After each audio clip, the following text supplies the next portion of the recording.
Previously on the Novympia channel. And coming up. You just don't like pickled ginger touching your taint. I find you very rude. The Novympia channel is made possible thanks to our gorgeous patrons who get access to exclusive garbo, and thank you to Surfshark for sponsoring this video. Cue the snafu! I'm ready. I'm ready. Now I think I know This is very different energy to what I was bringing to what you trying to say to me. How you suffered for your sanity.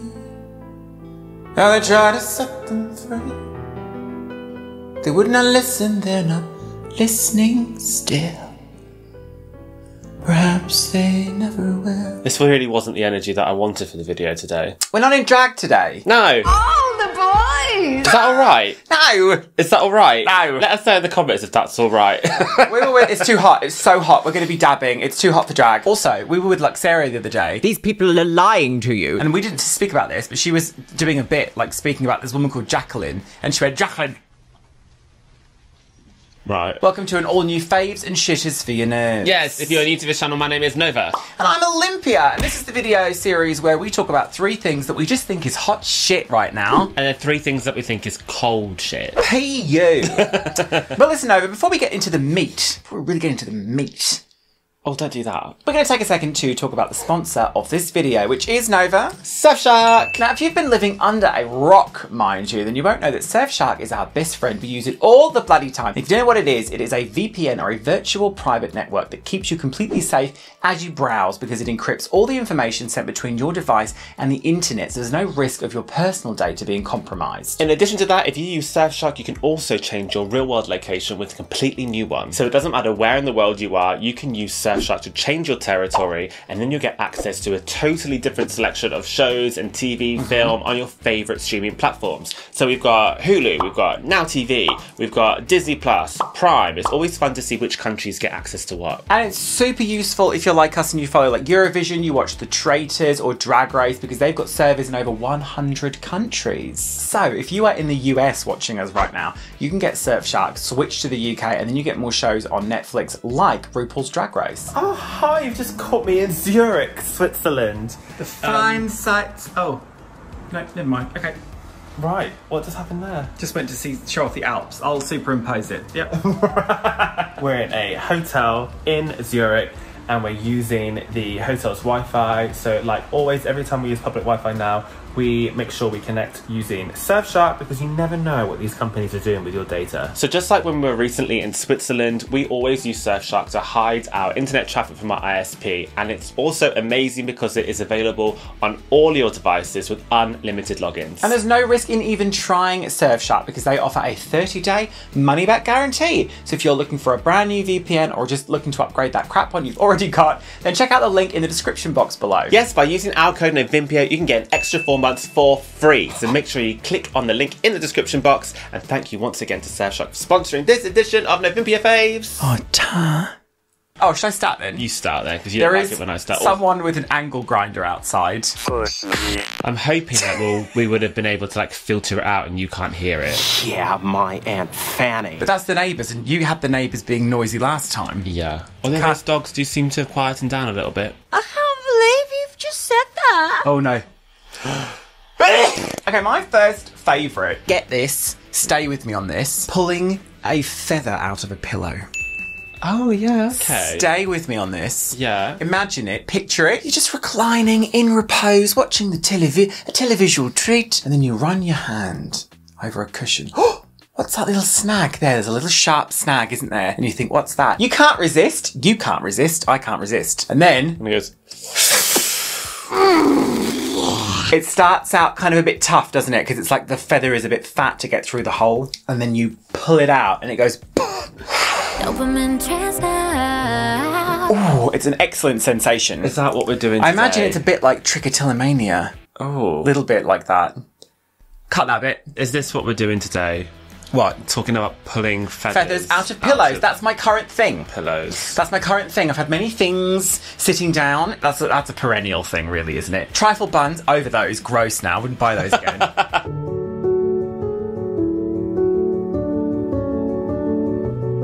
I don't buy those now. They're gross. Weird chemical taste to them. Pulling a feather out of a pillow. If you are lucky enough to have a pillow in your house or a cushion, something containing feathers, just go and find it and just spend 5 minutes with pillows it. aggravate my asthma. I can't sleep on them. Just find it. Just find Those it. are really uncomfortable. They're not great, but they're good for that purpose. Love that, pulling a feather out of a pillow. Welcome to the video. There's fucking... Shut up! Oh, I cannot stand the people that we live next door to. Gag! Okay, my first fave is... Now, I'm not like... Talented. We're not TikTok peoples. My ears are sweaty. We're not TikTok peoples, as you well know. We are on TikTok. Follow us if you want to see a video uploaded once every 4 months. You don't have to. I find TikTok creators, when they kind of leak out onto other platforms like Twitter and Instagram Reels, etc., If someone sends you one, or if I for just example. it just like goes viral and I'll see it on other platforms. So there is somebody that I have seen on Twitter Bless Christmas. called Casey Winbush, who I just think Casey Winbush, is the best thing. Gracie Lou Freebush. She's so funny. I'm trying to find the very first TikTok of hers that I ever found. Oh, no internet connection. Imagine being called Casey Winbush. Is this the woman who signs the Declaration of Independence in her bathroom? Yes. Yeah, she's great. Starry, starry night. Shut up! What can we do? Can we throw something at them? What do we do about this? Oh, how do I Where's that find breeze this? coming from? Oh, God. And she does this bit where she'd be like the first person to ever say X. Oh, that's a clever bit. My impression of the first person to say you in what army? You in what army?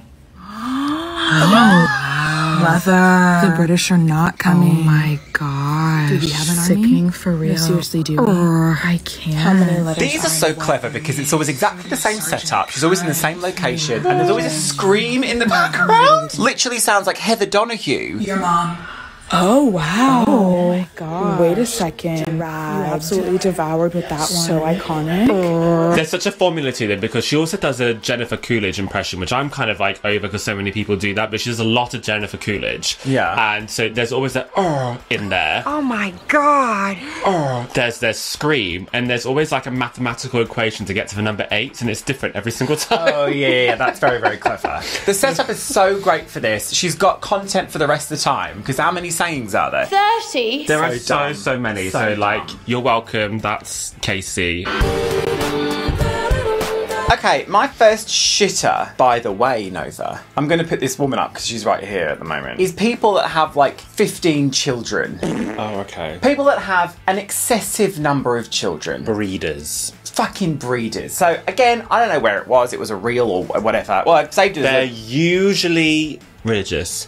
God, that's just, it's another element of just like shit on shit. So there's this tweet that I came across. This mom of 10 has her 11th baby on the way. And it's this fucking woman surrounded by children. And she shoves this girl aside to show off that she's pregnant again. The fact that she shoves the girl to one side to be like, look at me, I'm capable of just shitting out children. I'm just going to say it right here, right now. I don't care that you broke your elbow. The more children you have, the less attention they're each getting from you individually. You cannot effectively parent 10 children the same way you could parent 2, 3, 11. 4 She's on her children. 11th, and it probably won't stop there because she's still You just young can't. and So it proud. gets- I don't know what the mathematical like equation would be, but you'll get to a point where like now you're being a bad parent. I don't know at what point the number is where it starts to become Yeah, I don't iffy. know. That's a Probably grey different, area. Probably different for each mother. Whatever. I for think each parent. if it's north of 10, You must have a bucket. it's overpopulating the planet. This doesn't come necessarily from a point of view of like, because people have lots of kids and people are like, well, they shouldn't get the benefits or whatever. The kids need taken care of. That's Oh, for not sure. the Yeah, issue. yeah, absolutely. That's not the issue. My issue is that it's overpopulating the planet. Nobody needs 10 children. You just don't No. need it. Unless, of course, you're fostering children or adopting children. That's a whole different story. She only looks like a child. Just producing them. Because this stupid bitch is clearly just like, look at me, I'm capable of just being like, there's another one. Oh, there's another one. Yeah. Like, I can make babies. Look how I'm the first woman ever to have a baby. Irresponsible. Yeah. Irresponsible. And it's selfish. Bullshit. Inconceivable. Unacceptable. It's the opposite of inconceivable. Very Can't stop conceivable. conceiving. Very fertile. So conceivable. She irritates me, and she just comes out there doing a dance, and she's just like, "Oh, I can just like, I can't Move the stop. little one out the way. I can't stop being pregnant." Shoving the other one. It's like, I've already done you. You were like number 8, but that number is You've so had long your- ago. You've had your time. You've had your go. I don't want to put hatred out into the world, but that's annoying. Okay, my first shitter. fizzy water. Oh, excellent one. Carbonated water. So, Tastes like shit. someone has explained this to me before. It might have even been Luxaria recently. Gone. but not forgotten. Because she knows Why everything. it tastes different to normal water. She knows everything. To me, it tastes like metal, like bitter metal chemical poo. And I quite like the idea of fizzy water. Like, I'm not against it. I like fizzy drinks. But I want water to taste like... It's not refreshing. We were in a hotel recently. I opened up a bottle of water that didn't have English on it in the middle of the night, and it was fizzy. And it's like the equivalent of when you've been on a night out and you reach for a glass to drink and it's just like alcohol. It was disgusting. Disgusting. I don't know who this is for. Who enjoys fizzy water? A lot of people Why? enjoy it. But why? Because they Sick enjoy in the it. head. I don't know. Sick in the head. I do think it also tastes like shit. It's because it's not... Because you're really flesh-chisted air. No, that's put there's into it. There's a something in gas. it. Yeah. A specific kind of gas, which you're kind of tasting the gas is what Luxaria is, And I it's think. dirty. And I don't want to taste Luxaria's gas. I don't know, it has kind of like an image of being a bit bougie, a bit posh, doesn't it? Like all sparkling water. Oh, people are like, oh, I'll take the sparkling water. You're not impressing anyone. That's not impressive, is it? It's gross. No. I don't like it. Okay, I'm gay with you so far. I think there's a lot of crossover. Good. I don't think I've disagreed with you on anything Okay. thus far. I'm going to carry on now with my next fave, if you'll allow me. Is that all right? Yeah, go on. No, you'll agree on this one. I think you do know who this is. I don't think you watch her, though. YouTuber. Well, YouTuber in the sense of that they create content for YouTube, but this is a celebrity makeup artist called Erin Parsons. Oh, I'm not sure. I am familiar. I have played you one of hers before, but it was not very typical of her style, so Okay. she's impeccable. And the funny thing is, I'm She's not... actually good. She's very, very good, and she's pristine. The way she presents herself, pristine. She's one of these kind of vintagey people. So she might have like a sort of like pressed wave. I don't know what that's called. Finger wave. Like a finger Or a wave, Marcel wave. or some little flicks or something. Her content is very much about makeup through the ages. She'll do stuff about that's cool. ancient makeup, and she'll recreate like ancient Egyptian makeup, crushing up like rock and shit like that. That's cool. She'll talk about like Marilyn Monroe's makeup. She collects. Was she the one that recreated that white That's her. foundation? That's her. And they were trying to figure out if it was Elizabeth actually I badly because it was made out of lead.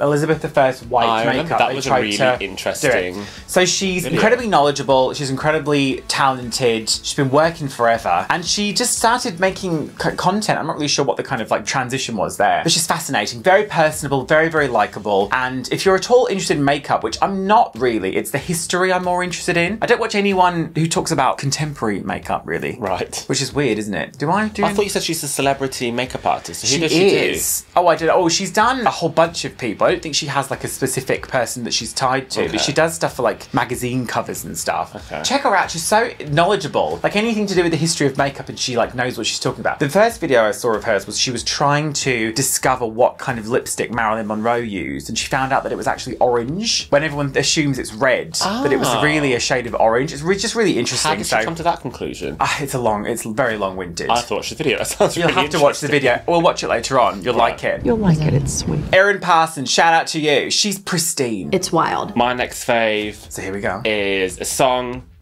Wait. It's happening. Okay, go on then.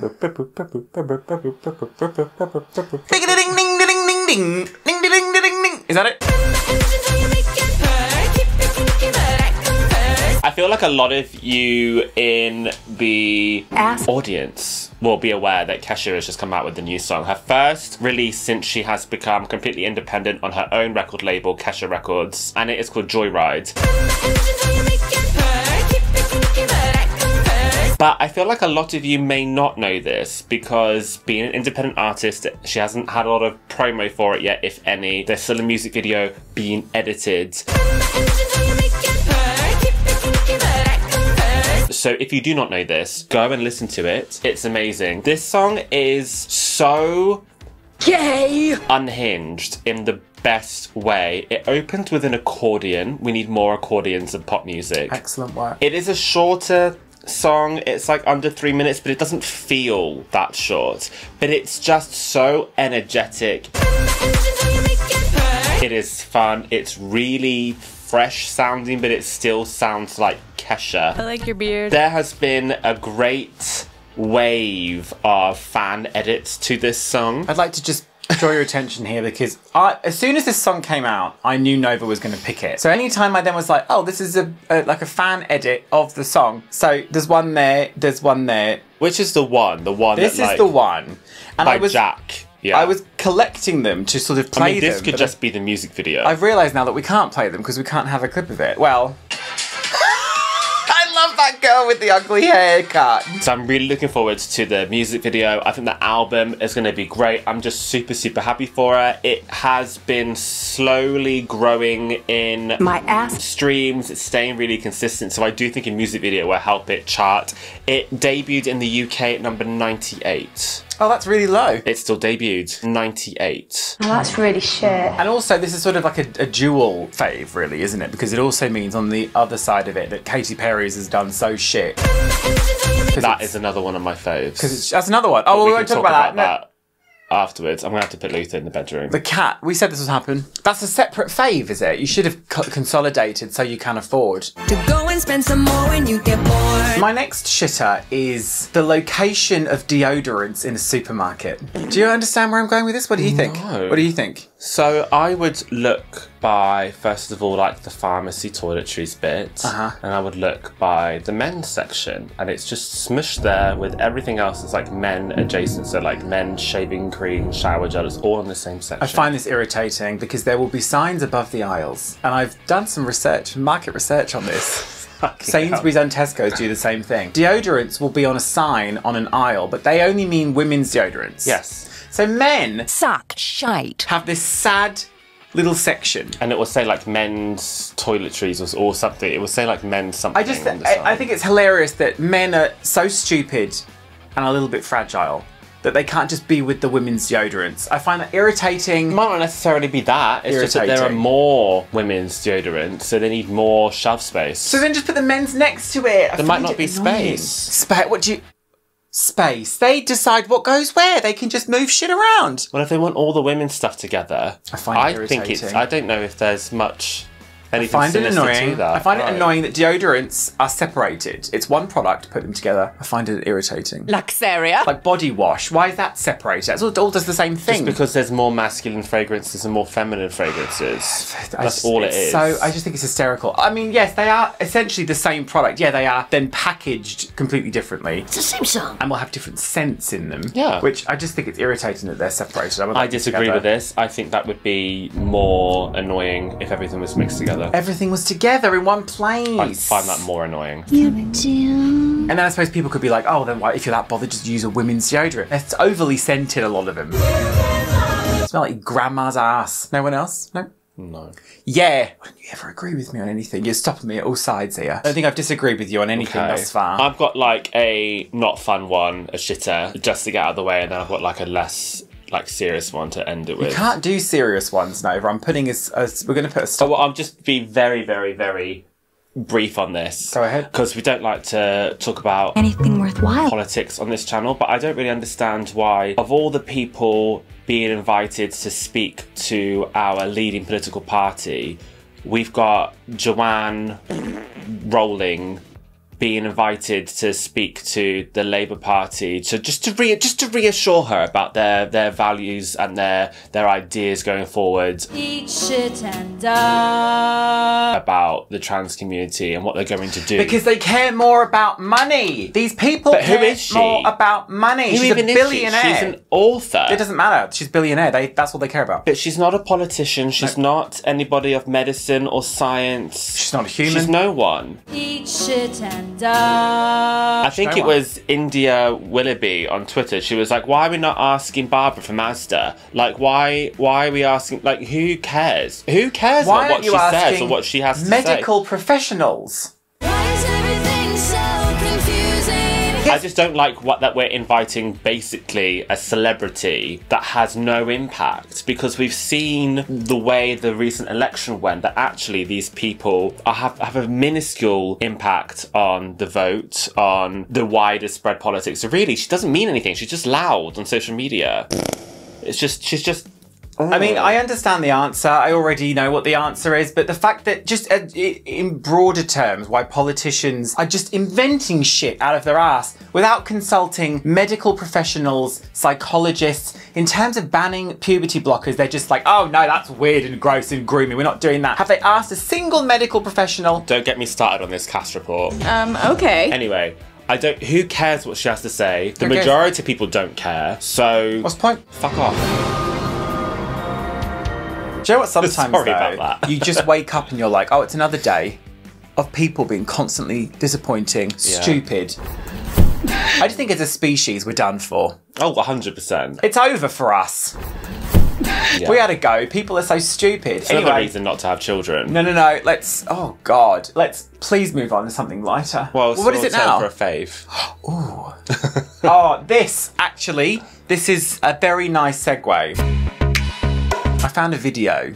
Right. On Twitter. Okay. It's just a video I found. You might have seen this. A lot of people would have seen this. I'd like to say it's in Portugal. I'm not entirely sure where it is. You like the video? I like the video. It's very life-affirming. This is a very nice palate cleanser from the previous one. This will kind of restore your faith a little bit. And it is sort of, it's a video taken at a pride parade. I think it's in Portugal. There is a very elderly gentleman who's in his like doorway.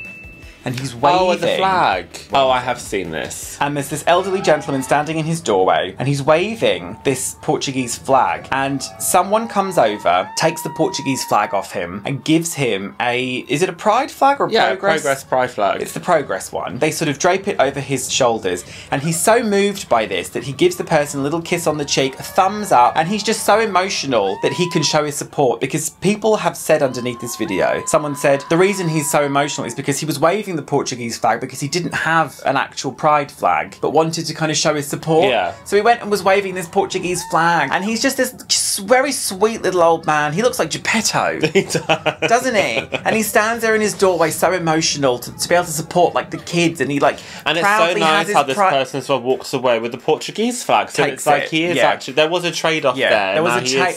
He's even more part of it. It's stuff like that because, you know, there might be a further story in there. Maybe he had a gay child that at one point he's sort of like, you know, dumped on or whatever and he's changed his mind and it's this big thing. Maybe he knew that person, maybe he didn't, I don't know. But either way, it's just very, very sweet to see. It's a very small little moment. And then it pans over and there's a lady in the audience crying. It's just lovely. It's just shit like that that makes you think like, okay, we're worth saving a tiny bit. Does man deserve to be saved? No! Very, very nice and a bit lovely. Okay, I think this is my last fave now. So this is... the critical reviews. Critically reviewed. Of Katy Perry's comeback single Woman's World. Oh, of course, yeah. Katy Perry. It's over for Katy Perry. I don't want to talk too much about Kesha versus Katy Perry, but you know, just the TLDR is Katy Perry's not had a hit in a while. What would the last hit have been? Chained to the Rhythm? Was that a hit? Actually, yeah, it might have actually been that because that did very well. She's shocking.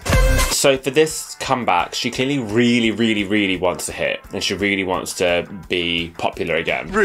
Me. Pick me. So she's collaborated with Dr. Luke again, who kind of helped shape her sound with the Teenage Dream album. He did a lot of that album. And Dr. Luke has been accused of abusing several of his artists, including Kesha. There was a very famous court battle there for many, many years. So generally speaking, if you have any heart or soul, you're kind of not into people working with Dr. Luke. Now, there are exceptions. I know Doja Cat had a contract with him that she signed when she was very, very young, and she's been very public about how much she despises him. Anyway, this song is so bad. Big pile of shit. It's so bad, and she clearly thinks it's so great. She is delusional. Let me read you some of these reviews. Go on, stop it. Pitchfork says, if Perry was willing to cop the built-in bad press of making a song about women's liberation with an alleged abuser, shouldn't the song at least be a banger? Instead, it's unfathomably tepid, irritating at best. Sexy, confident. Can't really have the confidence. It is really bad. It's a pseudo-feminist, women are great song, but it's not that at all. She's claiming that it's all very sarcastic, but it doesn't come across as being sarcastic or satirical. Silly cow. Yeah, she's a flower. Dazed say, During Perry's imperial phase, this 2012 era white liberal feminism might have passed. In the context of 2024, though it feels reductive, Women's World sounds like it was designed by a committee in a boardroom at Capitol Records whose sole objective was a lip sync on RuPaul's Drag Race and generating comments of "you ate" from white gays living in West Hollywood. I like that there was also a dig at RuPaul's Drag Race in that as well. It is female empowerment filtered through the lens of a Ryan Murphy show. She's a sister. She's a twat. I don't know, it's almost like it wants to be like a Pink Stupid Girls, but it hasn't got like an iota of wit or anything to say. It's just like, it's AI generated essentially. It could just be she's pressed a button and shattered out. It's mystifying why Perry would have chosen to mount her comeback with a vaguely political song. You just get the sense that she just doesn't really like or care about this stuff. You made a very good point though as well. It's like she probably has nobody around her who is telling her anything other than "Slay Queen, yes, you're the best." I saw a tweet from somebody saying that, and they've said this before, they were like, these celebrities need to pay someone on their payroll, just an ordinary person who's not in this like Hollywood world, yeah, right, just to check them and be like, oh babe, this is not going to go down well. fire in her eyes. The song sounds like Stupid Love. Once you hear that, you can't unhear it. It's just bad. It's the same song. I'm enjoying seeing the critics also hate She's so it. unlikable. There's something so... she's obnoxious and not in a good way. Like, there's just nothing appealing about her anymore. She's a winner. You just lost. My final... we're on shitters now, aren't we? Mm-hmm. Okay, my final shitter is, and you're gonna absolutely jump out of your chair, eject button style at this. Shit DJs in gay bars. Let's talk about that. Yeah. So... it's not hard in a gay bar. there are a very, very simple set of criteria to being a disc jockey DJ in a gay venue that is very, very commercial.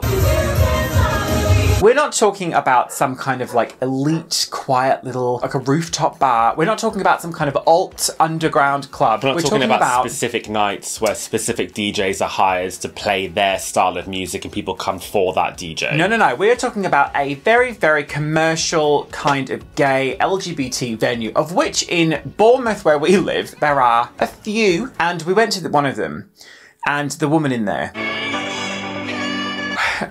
she was playing very, very experimental kind of trance, and there was not a single person vibing to it. There was a dance floor, a considerable dance floor, with not a single person on it. Everybody was just stood at the bar. And I think there's sometimes in the main club that we go to, because there's a few DJs that go there. One of them is shocking shit. Like, don't play Robbie Williams in a gay club. It is the easiest gig in the world. It's so easy, in fact. Or Justin Timberlake. Don't play Justin Timberlake in a gay club. Why am I hearing Can't Stop the Feeling in a gay club? Unaware of who you're providing a service for.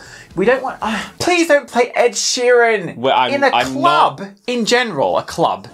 We used to work in a club many, many years ago, the club we met in, and the DJ played Nicki Minaj, Anaconda, and the owner... There's the dogs, by the way. There's the dogs. Oh, fucking shut up. The owner of the club came up to me and said, "Can you go and turn that off? I don't like this song at all." And I was like, have you seen a horde of people that just swarmed to the dance floor? Swarming to the dance floor. It does not matter what music you like. This is something DJs around the world need to be aware of, for the most part, unless you're going to see a DJ. Like, that's like a kind of like a big deal. No one cares about what music you're into. You're there to provide a service for whoever you're kind of gigging or DJing for. In a gay venue, it is such an easy formula. Put Kylie Minogue on. I mean, it's very stereotypical, but those kind of party songs where everyone knows the words to it.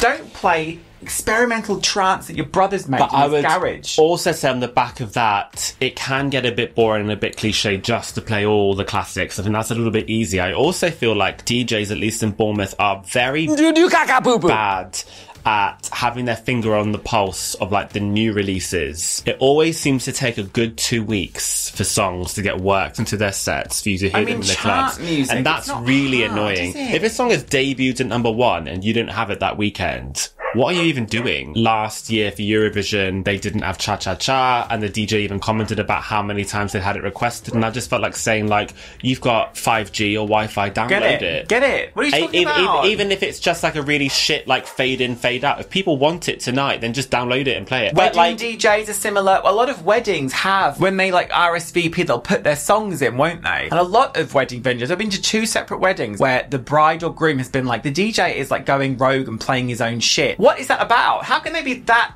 narcissistic that they think no one's going to notice? Like, why I mean, are you playing? You know what kind of gig a wedding gig is. You know what to expect. This isn't DJs in general, but it's apparently a lot of them. I just have a lot of feelings. Okay, so my final shit are all those dogs. Oh, God. I wonder if you can hear them.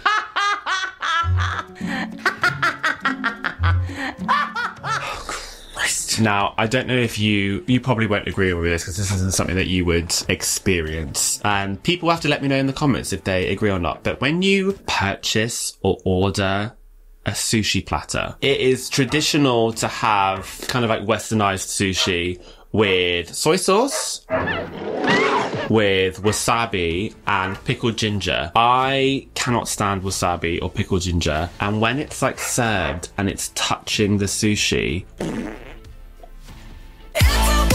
I don't want to be tasting it. I'm deliberately like, I don't want it. So when they have like pieces of sushi next to the pickled ginger or the wasabi, even if it's in like there's such potent flavors, you can still taste it on the sushi. Pickled ginger is gross, I think. I mean, ginger I think is quite tricky anyway. It's very, very powerful. It like taints the whole roll. Don't say taint. Just by being there. So like, I don't like just... Oh, that's very, very short one, Disgusting. isn't it? You just don't like pickled ginger touching your taint. No. Or wasabi. I'm really tempted Soy to sauce, I'll fucking smother that all over the place. open the window and do a cat dealy. Fucking shut up! I'm very tempted. It is bad. I just don't want to have an ongoing dialogue with these people. When I first met you, I didn't like you. I think yeah, what do you think? So it's very, very warm in here. The audio is probably not optimal I at all. will fiddle with it, I reckon. Fiddle. This has been a sort of slightly different faves and shitters from us, your girls. If you've enjoyed this, very unlikely, maybe you would like to head over to our Patreon where you can find exclusive garbage. No, isn't that right? Yeah, God, it's garbage. Don't look through stuff. We're busy. I want something to like waft as a fan. Don't say waft. I will say what I like. No, listen, you're coming at me from all sides. Your vocabulary is all over the place. Use this thing. Use this here, look. No, it's going to make sense. I can't believe it. Oh, we've got stuff over there. Podcast, etc. Podcast, Discord. I'm wearing mesh and I'm still hot. What you gonna do with all that ash? The link just came up there. I've used that. I've done What? it. The link's come up to visit Patreon. You didn't even give me a chance to do it. No, because you're too busy doing your own thing.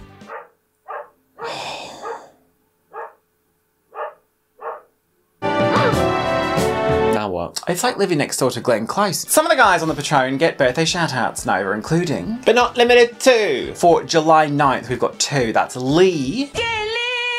Happy birthday, Lee. And Claire. Happy birthday, Claire. Claire. Baby. For the 10th, it's Chris. Happy birthday, Chris. Happy birthday, Chris. Take a little Swiss Chris. And Gary. Happy birthday, Gary. Hello. On the 12th, it is James's birthday. Happy birthday, James. Hello, James. And on the 13th, it is Jan's birthday. Happy birthday. Jan!